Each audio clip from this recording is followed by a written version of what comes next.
Hi, everybody. Welcome to Discover College Soccer. Today, I'm lucky enough to be joined by Coach Richards from the Cal Poly Pomona women's program. Welcome, Coach.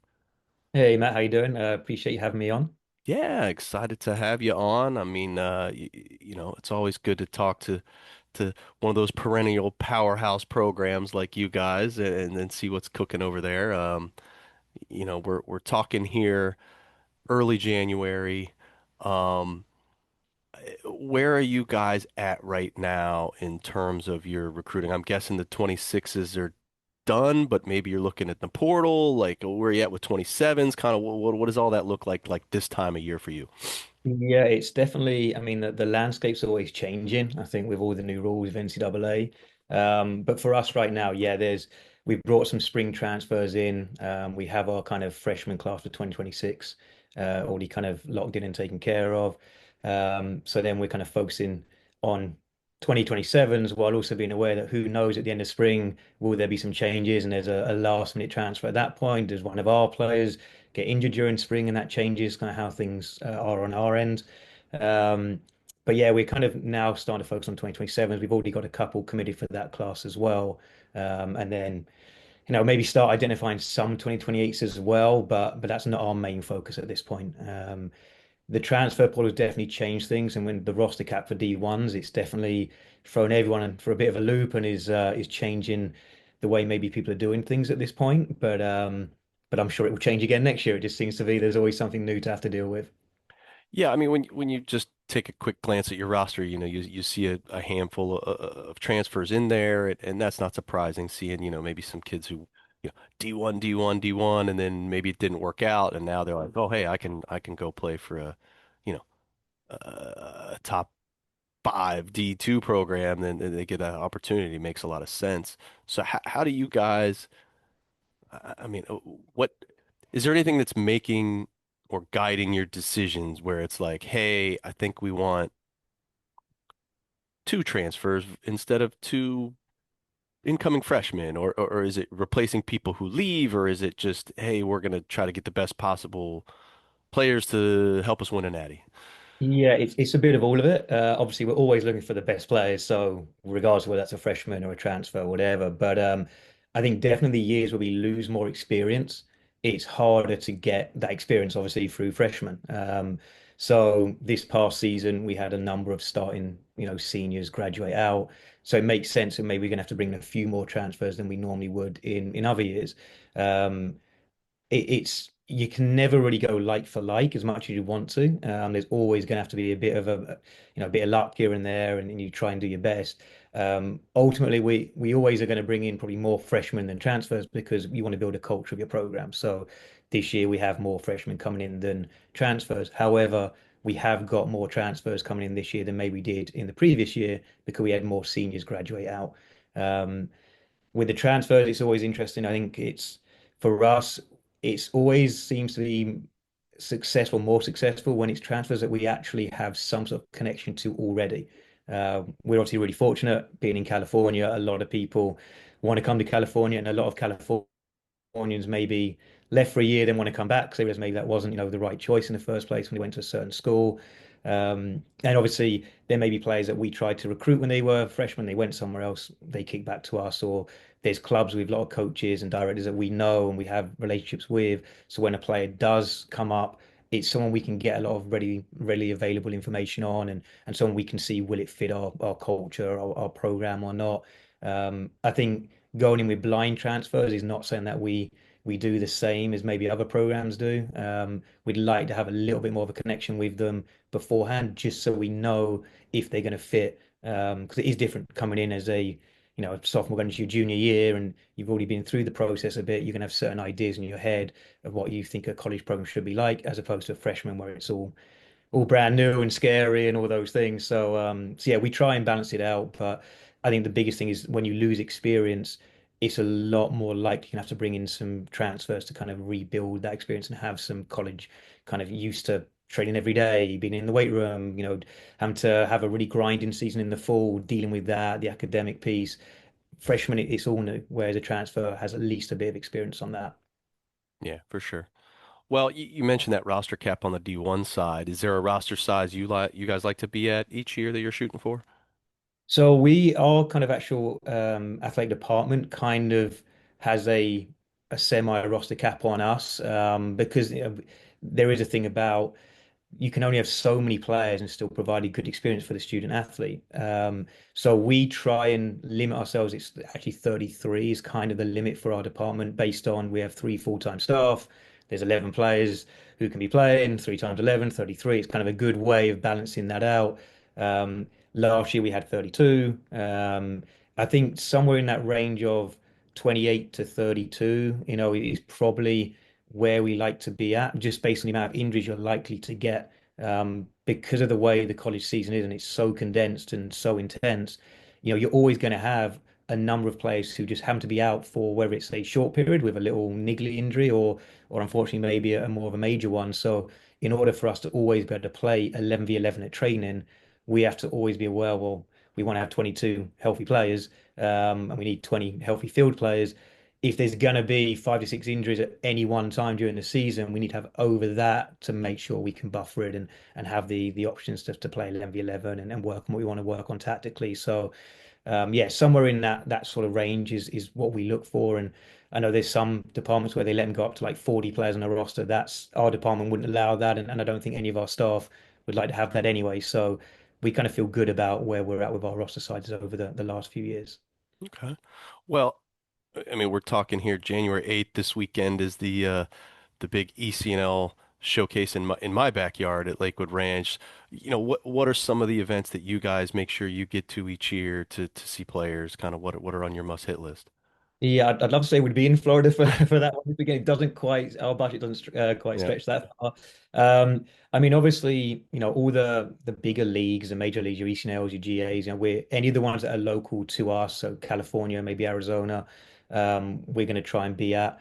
I also coach with a club program as well, which, like enough, I coach in the ECNL platform, so I go to those events with my club team anyway. So it kind of means I maybe go to a few more the events than maybe other coaches on our staff go to based on again the budget kind of issues we may face. So yeah, any of the major ones in California, we're probably going to be at, and then you also have your summer ones, whether it be a Surf Cup, and there's ones at Thanksgiving with events near us. You have Surf Thanksgiving, you have Silver Lakes Thanksgiving. We'll have coaches at both of those. And like I said, then the East events on the West Coast, the ones in Arizona, will be at the GA event. We're fortunate enough that they also run one in our backyard near us. And then there's other events we'll try and go to if there is an ECRL or a D pillar event like that that is very close to us, we'll go. We probably wouldn't travel to go to those events. Again, just bang for your buck, kind of. We need to try and be careful and kind of strategic about how we spend our recruiting budget. But all the local ones to us, we'll definitely try and get at least one or two staff there every time. Okay. What about ID camps? Do you guys do your own, or do your staff work external camps? Are they part of your recruiting process at all? Yeah, camps I think is a big piece of it.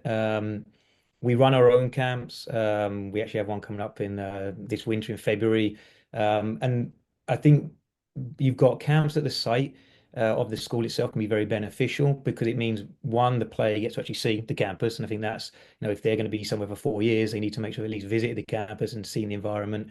It also gives that player a chance to interact with the coaching staff for a longer period of time. I mean, our camp, if you're in front of us for 6, 7 hours that day, if you're good enough and you back yourself that you're good enough, then we're going to see it. I think the camps, the kind of multi-school camps that maybe clubs run or companies run, I think they're beneficial as well. More so as maybe just a chance to catch a coach's eye where they want to see more. Or maybe it's a player that you've seen them in a club game and you want to see a bit more of them. So when you go to that camp and they're there, you can spend a bit more time focusing. The hard thing with the multi kind of school camps is I may be assigned to work with an age group that I'm not really recruiting from. I'm going to be working one for enough this weekend for one club and area, and then another one for another club the following weekend. And like I said, I think they're beneficial, but I think they're more of like an introductory thing for players, a chance maybe to catch someone's eye. But I think the camp on an actual school's campus with that staff is always the most beneficial, purely because they'll just get to see more of you. You get more time in front of them. our camps are not going to be two, 300 people camps. That's just not what we have. Ours are all capped at maximum 50. And we have all our staff there, and you're there for the whole day. So you get to meet some of our players, you get to see the campus, and you get to spend a lot of time in front of the coaching staff.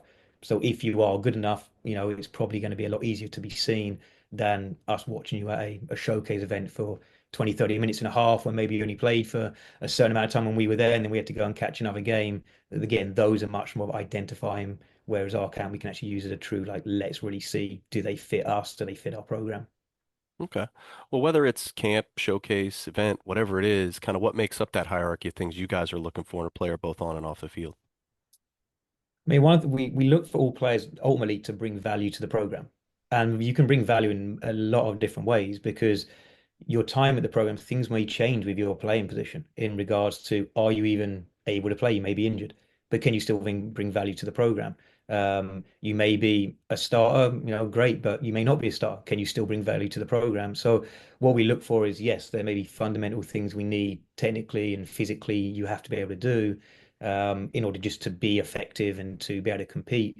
But then you've also got to be, can you fit the team dynamic? Can you be a good teammate? Can you making sure you're not don't give us headaches by not being good in the classroom when we can't even use you. Like make sure you are doing everything you can to be an effective student athlete. Um, are you also, is the player able to adapt quickly to the college environment? I think some find it a lot harder than others.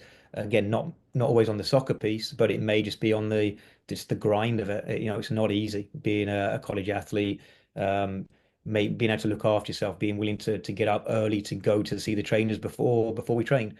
Are you going to be there doing those things? Are you going to be eating correctly and making sure you're recovering properly? Are you used to being in the weight room? Have you done anything with a strength coach before? All these little extra things are all going to kind of impact your ability to be successful and how long it takes you to be successful. We've had some years we've had freshmen come in and they kill it from day one and they're ready to go, no problem. There's other times you have freshmen come in, it takes a little bit longer. It doesn't, either way is fine as long as you're trying to do the most you can to be effective and to improve and to help the team. And like I said, there's players who may be injured and they're still great teammates. They're still a massive part of the program. They're still bringing value to what we need, and that's why the team can be successful. It's not just about the 11 on the field. It's going to be the entire team. It's the also, to be honest with you, it's the entire staff we have behind us, whether it's our academic support for the players or the training staff and all of those things as well. So as a department, as a team, as a program, it's just can you bring value? And that's can you be a good person and can you help us all move in the right direction? Okay, awesome. Well, let's talk a little bit more about the school. I mean, you've been there a decade now, I guess, so you get some good insights for us. So, what are some awesome things about the school? Maybe some things we wouldn't even know just by going through the website.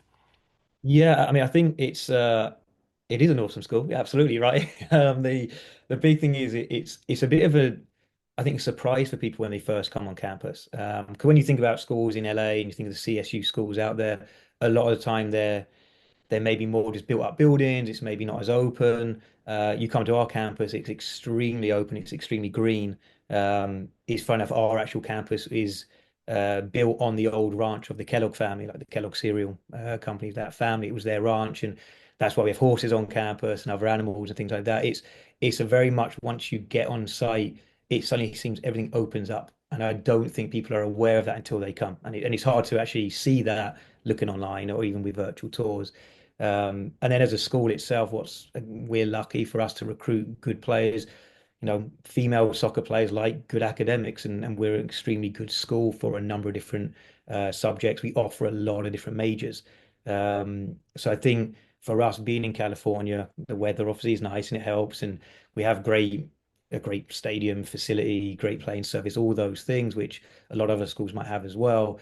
But then you add into that the actual campus being so unique. You've got really modern buildings, different designs. Architectural awards have been won with a lot of the buildings on our campus. So you having things like the majors we offer, anything from we have aerospace engineering, well, not everyone has that. We have a hospitality or veterinary science. We have a hotel on campus that you can maybe do internships at if you're doing hospitality. And then we have all your business and your kinesiology and all these other things as well. So it's a kind of a unique kind of part of the CSUR school. And As a D2 school, we're still got over 27,000 students, which is there's more than a lot of D1s.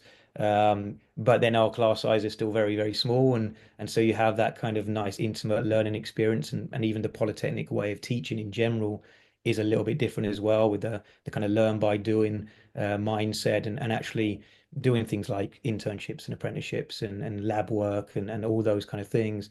I think it's a very unique experience for our athletes, and I think it's one of the great selling points we have, and it's one of the reasons the school is always voted very highly when it comes to best educations from a public school on the West Coast, or top engineering school, or whatever it might be. We have all those luxuries that we can offer. Well, I mean, you mentioned kind of the academics there. They are good, and it takes a certain academic level to be able to go there and succeed. So, what kind of support systems are there on campus to help the girls succeed, both on the field and off the field? Especially being a transfer, maybe their old school wasn't as rigorous. Being a high school freshman or a college freshman coming from high school can be difficult. So, how do they manage to be successful both on and off the field? Yeah, I think, like I say, it's the support structure and it's the resources we can provide. It is a challenge. I think for anyone new to a learning environment, like I said, it could be a transfer who's coming, it could be a true freshman.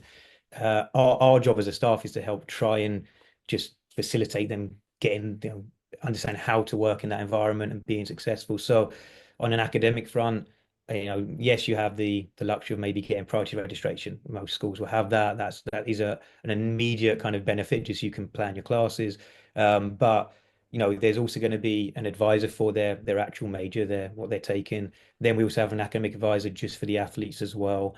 Then you're going to have our coaching staff will also have academic meetings with the players who are new to the program and have study hall as well. So you've got kind of multiple checkpoints along the way, and all of those checkpoints also communicate with each other all the time. So if there's ever a time they need to get and they have a one-on-one with their academic advisor, the notes are saying that our academic advisor for the athletic department sees. I can see that in our office with the coaching staff, and so we can always stay connected with what's going on. So it's a really kind of collaborative approach to how we help the students be successful in the classroom. And then obviously they have access to whether it is tutors, they can book online whenever they need to for their schedule. They can get access to them as well. So for us, there are a lot of resources and a lot of people wanting you to be successful. The key is for the athlete to put the work in and want to be successful as well. We're not going to be there holding your hand. We're not mum and dad. We don't want to have to stand over your shoulder. Our job is to help you be ready for the real world and to get into a work environment. So we're there to support, we're there to provide the resources. Their job is then to take that on board, and obviously their job is also to ask for help when they need it. And then outside the academic piece, like I said, we're very fortunate. Our athletic department is we have a lot of really good people who work in it. So whether it is the training staff and making sure you're staying healthy, whether it is having access to nutritional information. We have trainees who talk to our team as a collective group, and then you can make individual meetings with as well to talk about nutrition and diet and how they need to look after themselves on that end. We have our strength and conditioning staff. Again, they're excellent where they're looking to make you a better soccer player athletically. They're not just there to say lift massive weights and hope it makes you just stronger because you're lifting big weights. It's going to be how does it relate to the sport, and how do they make sure you're staying healthy and getting the right sort of training to be strong and athletic, but for soccer, so you can stay on the field. Um, we try and approach every single aspect of the athlete and try and enhance all of it. So whether it is on our end as a soccer staff to make you better tactically aware or make you technically better, or whether it is the strength coach making you athletically, physically better, whether it be the training staff make sure you're staying healthy, the nutrition and dietitians to make sure they make sure you're staying healthy and also being able to focus and study well and all those things, adding to the academic piece with the academic advisor. We have a therapist who's available for athletes as well if they want to sit down and talk to someone outside of our soccer program. That's available to them if they have mental health issues they want to discuss, or just going through a tough time and feel stressed, or it's all a bit overwhelming. There's someone they can reach out and talk to there as well. So I think, yeah, for us it's just trying to hit all those touch points to make sure whatever you need help with, we're there to help, and whatever we can help you get better at, we can provide the resources for it. Awesome. Well, let's rewind back to say mid-October, heart of that conference season. Walk me through what's a typical week look like for the players in terms of winter classes, meals, practices, game cadence, all that kind of stuff. Yeah, I mean in the fall it's a whirlwind. It's very intense and it's quick and the way the average week would look for our players, obviously they have to have that mandatory 1 day off. So because we play on Fridays and Sundays in our conference, that happens to be our kind of like schedule. So we would train on Tuesday. We train in the morning, so we train early before classes start. Um, so a player may be in the treatment room though with the trainers before training. So maybe from 6:30 till 7:15 they could go in and see the trainers.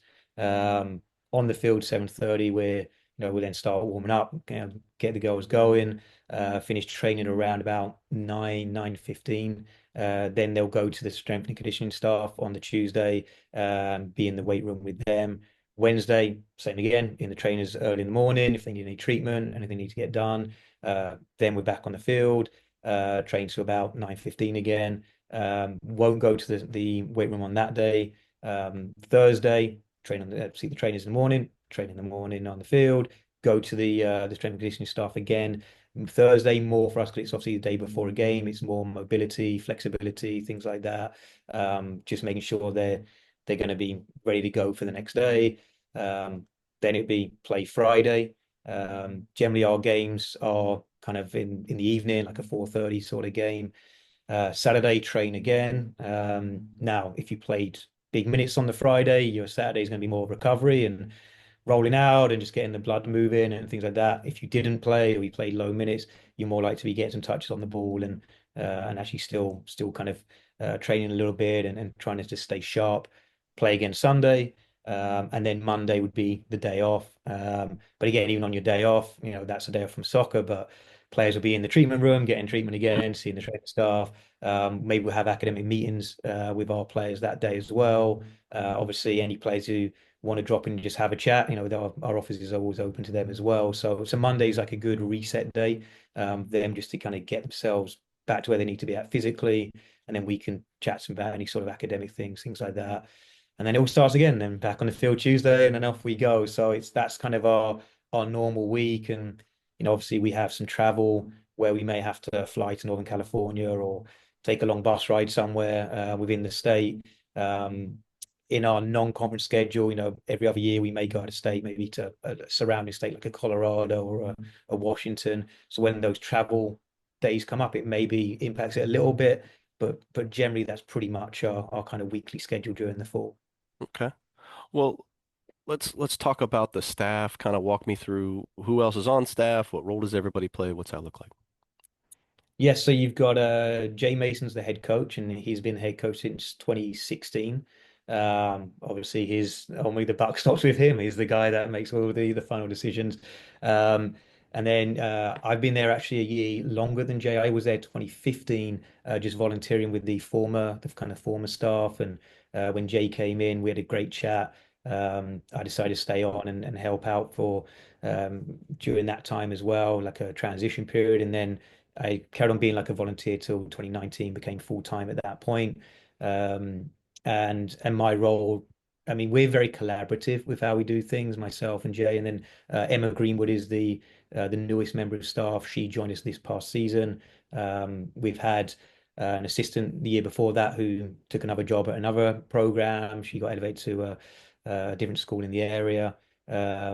So between myself, Jay, and Emma, we're the three full-time coaching staff, and we do a bit of everything each. We're going to run parts of the session. We're going to do kind of scouting or recruiting. We're going to do different tactical talks with the kids. We all kind of work together. Again, ultimately, Jay's going to have the final say because he's the head coach, and that's how it should be. And our job for me and Emery is to make sure we discuss things with him. We're going to kind of make sure we argue our case where needed in behind the scenes of what we think could be done differently or better or whatever it is.